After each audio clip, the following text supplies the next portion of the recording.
Est-ce qu'obtenir une meilleure organisation pour vous libérer plus de temps et gagner plus d'argent, ça vous intéresse? Salut à tous, je suis Fred Gendrin, consultant et formateur. J'accompagne les chefs d'entreprise dans le bâtiment à vivre confortablement de leur activité. Je suis entrepreneur dans le bâtiment depuis plus de 15 ans, fils et arrière-petit-fils de menuisier et marchand de meubles. Cette vidéo s'adresse à tous les patrons dans le secteur du bâtiment. Que vous soyez dans le BTP, maçon, carreleur, charpentier, menuisier, marchand de meubles, cuisiniste, plombier, électricien, peintre, constructeur ou bien encore architecte, vous êtes seul ou avec des salariés, avec ou sans point de vente, vous souhaitez réussir davantage dans votre business, eh bien, il y a des chances que cette vidéo vous parle. Ma mission, c'est d'accompagner les chefs d'entreprise dans le bâtiment à vivre confortablement de leur activité. Mon but est simple, vous aider à obtenir de meilleurs résultats, développer votre chiffre d'affaires pour gagner plus d'argent et avec une meilleure organisation. Et oui, si aujourd'hui vous avez la sensation d'être le pompier de votre entreprise parce que tout est une urgence, appel téléphonique, SMS, mail, sollicitation de vos salariés ou de vos clients sont au rendez-vous, que vous passez 90% de votre temps à faire de l'administratif ou à être sur les chantiers, que vous êtes à tout mais à rien et qu'à la fin de la journée vous avez la sensation de ne pas avoir été productif et que toutes les semaines se répètent inlassablement de la même manière, eh bien vous vous posez forcément des questions. Comment faire pour sortir de cette routine et améliorer mon organisation pour avoir de meilleurs résultats? Dans cette vidéo gratuite, je vais partager avec vous 3 conseils pour obtenir une meilleure organisation et ainsi vous libérer plus de temps pour pouvoir gagner plus d'argent. Le premier conseil que je voudrais partager avec vous pour obtenir une meilleure organisation, c'est de planifier vos semaines de travail. Quand je discute d'organisation avec mes clients, pour la plupart, ils me disent « Mais bien sûr, on est organisé ». Et quand on fait le point, par exemple, sur leurs tâches des 3 dernières semaines de travail, ils s'aperçoivent d'une chose, c'est qu'ils improvisent leur temps de travail. Tous les dirigeants qui ont du succès planifient leur semaine de travail de manière inconsciente et systématique. C'est-à-dire que chaque début de semaine est un moment de réflexion sur lequel on définit ses objectifs par écrit, ses rendez-vous et donc ses priorités. Ça veut dire concrètement que plus vous planifiez, plus vous allez atteindre vos objectifs et plus vos objectifs seront précis, plus vos résultats seront rapides. Rappelez-vous qu'il est impossible d'atteindre une cible qu'on ne voit pas. Alors bien sûr, il faudra gérer les obstacles de votre semaine avec ses hauts et ses bas, savoir dire non certaines fois. Il y a une expression que j'adore qui dit que savoir dire non aux autres, c'est savoir se dire oui à soi-même. Car la clé de la réussite et du succès, c'est la discipline et la détermination à atteindre vos objectifs. Il y a une statistique qui dit que les 3% des chefs d'entreprise qui mettent par écrit leurs objectifs gagnent 10 fois plus de temps que les autres qui ne les formulent pas.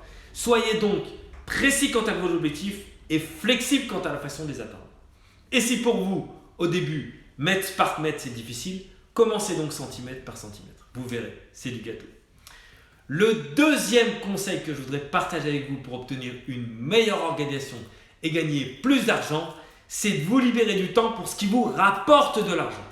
Encore une fois, si vous êtes passionné par votre métier, c'est super.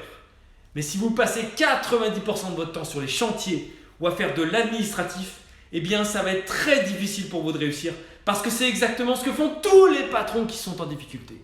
Les amis, si vous faites toujours les mêmes choses, vous aurez toujours les mêmes résultats. La question principale que vous devez vous poser, c'est parmi mes activités, lesquelles ont la plus grande valeur, lesquelles me rapportent de l'argent et me font grandir.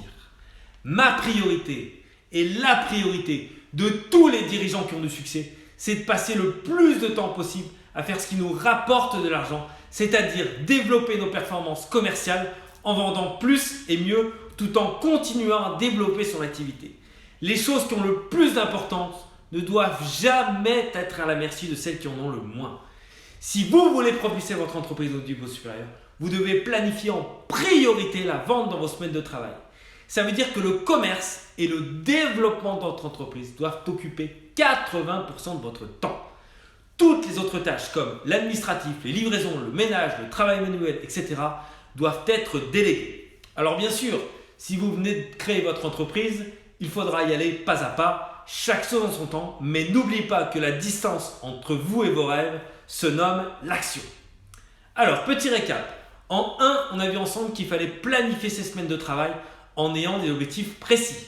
En 2, on a vu ensemble qu'il fallait se libérer du temps pour ce qui nous rapporte de l'argent, c'est-à-dire le commerce et le développement de son entreprise. Et pour finir, le 3e conseil que je voudrais partager avec vous pour obtenir une meilleure organisation et vous libérer plus de temps pour pouvoir gagner plus d'argent, c'est de mesurer vos résultats. Dans la vie, soit on progresse, soit on régresse. C'est comme ça. Et bien dans votre entreprise, c'est la même chose. Grâce à la mesure, vous allez pouvoir contrôler tous les mois si vous progressez ou si vous régressez. Vous pourrez en profiter à la fin de l'année pour mesurer si les objectifs fixés sont atteints. Ainsi, vous pourrez voir si vous avancez dans le bon sens en termes de chiffre d'affaires, marge, nombre de ventes sur devis, combien de devis effectués, combien de clients vous avez accueillis, etc. Vous allez pouvoir contrôler si votre entreprise avance dans le bon sens et également mesurer précisément si vos équipes commerciales sont performantes et atteignent leurs objectifs. Voilà, j'espère que vous avez passé un bon moment. En tout cas, c'était un vrai plaisir pour moi de partager avec vous ces éléments d'organisation ô combien importants si vous voulez développer votre activité. N'hésitez pas à laisser vos coordonnées pour recevoir d'autres astuces pour booster votre business et découvrir ma méthode de travail. Mes amis les patrons, soyez des leaders inspirants et bon succès!